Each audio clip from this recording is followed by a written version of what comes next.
ములుగు జిల్లా వాజేడు పరిధిలోని పేరూరు ఆశ్రమ పాఠశాలలో చదువుల తల్లి సరస్వతీదేవి విగ్రహాన్ని భద్రాచలం ఎమ్మెల్యే తెల్లం వెంకట్రావు ఆవిష్కరించారు.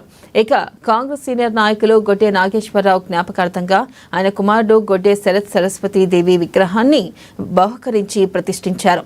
ఇక ఈ సందర్భంగా ఏర్పాటు చేసిన సమావేశంలో ముందుగా గ్రామస్తులు విద్యార్థులతో డ్రగ్స్ రహిత సమాజాన్ని నిర్మించాలంటూ పోలీసుల ఆధ్వర్యంలో ప్రతిజ్ఞ కార్యక్రమాన్ని నిర్వహించారు. ఇక నాగేశ్వరరావు జ్ఞాపకార్థం వారి కుమారుడు సరస్వతీదేవి విగ్రహాన్ని ప్రతిష్ఠించడం ఆనందంగా ఉందని ఎమ్మెల్యే అభినందించారు.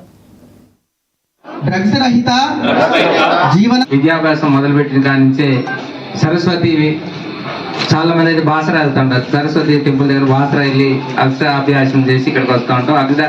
అక్షరాభ్యాసం అంటే స్టార్టింగ్ మొట్టమొదటి నుంచే మన సరస్వతి విగ్రహానికి పూజ చేసి మొదలు పెడతాం. అలాంటిది ఈరోజు ఇలాంటి విగ్రహదాత మరియు వారి ఫాదర్ మెమోరియల్గా ఇలాంటి సరస్వతి విగ్రహాన్ని స్కూల్లో పెట్టాలని ఆలోచన వచ్చినందుకు శరత్కు ప్రత్యేకంగా ధన్యవాదాలు తెలుపుకుంటూ, ముందుగా ఈ ఏజెన్సీ ప్రాంతాల్లో ఉండి ఎంతో సేవ చేసిన వాళ్ళ ఫాదర్కి అప్పట్లోనే ఎమ్మెల్సీ చేసి నిజంగా ఈ రోజు ఫెసిలిటీస్ ఉంది. ఈ రోజు రావడానికి మనుగూరు నుంచో ఈ రోజు ఇలా రోడ్డు చక్కగా లేకుండా మనుగూరు నుంచి బ్రిడ్జి దాటి వచ్చాం.